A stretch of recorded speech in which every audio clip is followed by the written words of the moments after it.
जंगनेर है। जंगनेर सुना आपने? जंगनेर कहाँ है? आगरा के पास है। आगरा के पास है जंगनेर है। हाँ, अछनेरा किरावली के आगे जंगनेर है।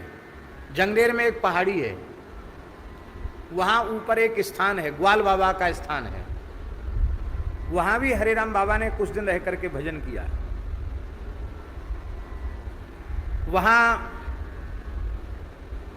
जंगनेर का एक वैश्य भगत था, वो उनको थोड़ा आटा देता था, थोड़ा घी नमक आलू देता था, और कैरोसिन का तेल रात्रि को लालटेन में जलाने के लिए। और एक घड़ा, वहां पानी की व्यवस्था नहीं थी, तो एक घड़ा पानी की व्यवस्था वो भगत की ओर से, भगत का सेवक जो है, एक घड़ा पानी वहां करके आता था। बाबा नहाने तो थोड़ी दूरी पर चले जाते थे, पर पीने का सुंदर पानी वो व्यक्ति भर के वहां आता था। बाबा वहां रह के भजन कर रहे थे, ईमानदारी से भजन कर रहे थे, जैसे भजन होना चाहिए ऐसे करते थे बाबा। एकदम तन्मय तदाकार होकर भजन में लगते थे। तो एक दिन की बात है, ये जंगनेर की बात है, सत्य घटना। एक दिन की बात है कि रात्रि को एक व्यक्ति आया। वहां जंगनेर में बावड़ी भी है, कोई कुआं भी है वहां ग्वाल बाबा के, वहां वो नीचे उतर के पानी लाना पड़ता है। वो भगत आया, अर्धरात्रि का समय था, बाबा अकेले बैठे थे, राम राम कर रहे थे। आकर उसने साष्टांग प्रणाम किया। बाबा बोले, बच्चा कहाँ से आया है? बोले, बाबा मैं तो यहीं रहता हूँ। तो बाबा ने सोचा जंगनेर में ही रहता होगा, इतनी रात को कैसे आया? बोले, भीड़ भाड़ में मेरा आने जाने का स्वभाव नहीं है, कोई ना कोई आपके पास आ जाता दर्शन के लिए, वो मैं सबके सामने आपसे नहीं मिलना चाहता था, इसलिए एकांत में मिलने आया हूँ। बाबा आप जब से यहाँ बैठकर भजन कर रहे हैं तब से हमें बड़ी प्रसन्नता हो रही है। गर्मी का समय है, यहाँ थोड़ा जल का प्रबंध हो जाए तो आने वालों को जल मिल जाए, आप कुछ प्रसाद दे दें, लोग बैठकर थोड़ी देर कीर्तन करें, बहुत अच्छा लगेगा। ये पहाड़ी में भी, सब जंगल में मंगल हो जाएगा। माँ बोले, बच्चा हम तो यहाँ राम राम करने आए हैं, ये सब नाटक करने हम नहीं आए हैं।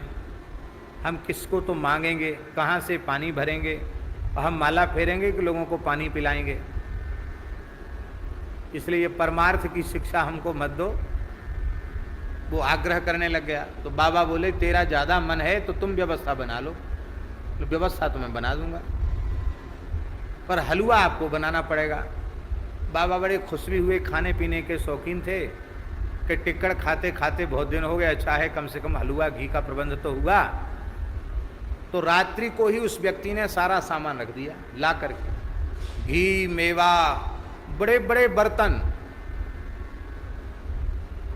पीतल के बड़े बड़े घड़े, मिट्टी की डार बड़ी बड़ी, और रात्रि में ही सारा पानी भर के, कुछ सेवक भी आए और सब शाम तैयारी, चला गया। दूसरे दिन बाबा ने सवेरे हलवा बनाया, कढ़ाई थी, सब सामान था। आने जाने वालों को उन्हीं में से कहा, भैया एक बांटो, पानी पिलाओ, हलवा खिलाओ। अब तो हल्ला मच गया कि बाबा के यहाँ हलवा बट रहा है, बढ़िया सुंदर शरबत मिल रहा है, भीड़ इकट्ठी होने लग गई। बाबा बोले, भैया यहाँ खाली ऐसे मुफ्त में मत खाओ, कीर्तन करो। तो सब श्री राम जय राम जय जय राम का कीर्तन भी शुरू हो गया, वहाँ अखंड कीर्तन भी शुरू हो गया। अब वो चमत्कार होना था, चमत्कार हो गया। तो वो जो भगत था जंगनेर का, वो भगत बाबा के पास आया। जब 2-4 दिन कीर्तन खूब झमाझम हो गया, उसने कहा, बाबा एक बात पूछें, आप ये सब प्रबंध कहाँ से कर रहे हो? क्योंकि मैं तो पाव भर के हिसाब से तुम्हें आटा देता हूँ आपको, एक व्यक्ति आपके लिए 1 पाव के हिसाब से रोज आटा देता हूँ, थोड़ा सा घी देता हूँ और थोड़ा नमक और आलू देता हूँ। ये इतने लोगों का हलवा और इतना शरबत ठंडा ये कैसे बन रही है? ये प्रबंध कौन कर रहा है? ये सब दरी वरी बिछैयत यहाँ आ गई, ये सब कैसे प्रबंध हुआ?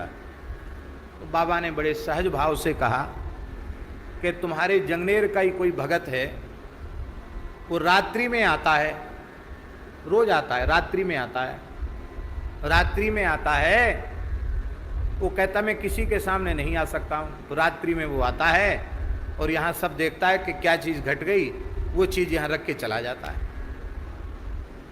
भगत बोले महाराज हमारे जंगनेर में तो ऐसा कोई धनी मानी आदमी है नहीं जो इतनी प्रबंध करे, मुझे ही लोग गांव का सेठ, नगर का सेठ कहते हैं, मैं तो जो करता हूँ आपको पता है, तो मैं देखना चाहता हूँ वो कौन व्यक्ति जंगनेर का है।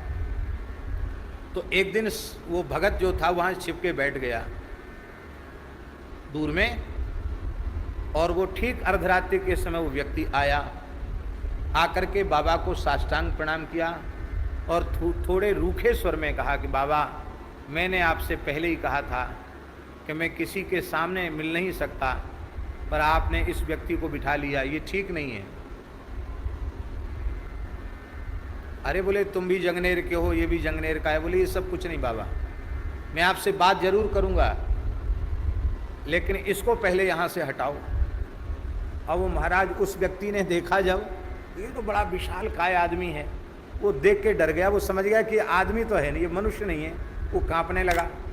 जैसे ही वो डरा तो डर के चिल्लाया, तो उस व्यक्ति ने क्या किया, उसको ऐसे पकड़ा, ऐसे ऐसे पकड़ लिया, इतनी बड़ी मुट्ठी महाराज उसको पकड़ लिया ऐसे, और ऐसे पकड़ के पहाड़ी से ही इतना लंबा हाथ किया कि उठाकर नीचे रख दिया उसको। उतरा नहीं वहां से, ऐसे पकड़ के उठा के ऊपर से नीचे रख दिया। अब बाबा भी डर गए, ये कोई आदमी नहीं है।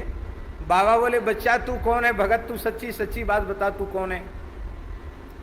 उसने कहा बाबा आप मत डरो, मैं भी यक्ष हूं, इसी पहाड़ी में धन की सुरक्षा में मैं यहाँ रहता हूँ। ग्वाल बाबा बड़े सिद्ध पुरुष हुए, मैं यहाँ रहता हूँ, और मुझे आदेश था कि एक अच्छे संत यहाँ भजन कर रहे हैं, उनकी सब तरह से सेवा करना, तो मैं सेवा करने आता हूँ, मेरा कोई स्वार्थ नहीं है। कहाँ रहता बच्चा तू यहाँ? बोले इस बावड़ी में रहता हूँ। विचित्र घटनाएं सुनाते थे महाराज, क्या हम तो उनके साथ ही रहते थे ना, तो सब घटनाएं सुनाते थे। तो बोले बाबा, बोले हमको साथ लेके गया और हमको ऐसे गोद में लिया उसने, बावड़ी में कूद गया, वो बावड़ी में कूद गया, और कहते कूदते ही मैं तो डरा कि अब मरा मैं, और कूदते ही एक महल में पहुंच गया। वहाँ बड़ा सुंदर भवन था, उसकी पत्नी थी, बच्चे थे, सब पूरा सुंदर उसका महल मकान था। चरण धोए, उसने पूजन वगैरह किया और फिर बाबा को अपने स्थान पर पहुंचाया। बाबा ने उसी रात्रि वहाँ से प्रस्थान करने का निश्चय किया। बाबा उतर के जैसे ही पहाड़ी के नीचे आए, फिर वो आ गया। बोले बाबा गलती हो गई क्या हमसे? बाबा बोले बच्चा तुमने खूब सेवा की, पर हम राम राम करने आए हैं, हम रिद्धि सिद्धि के फेर में पड़ने नहीं आए हैं, हमको मान बढ़ाई और प्रतिष्ठा नहीं चाहिए। बाबा रात्रि को वहाँ से चल पड़े और फिर महाराज जी के पास, गिरिराज जी में रहते थे महाराज जी, फिर आ गए महाराज जी के पास।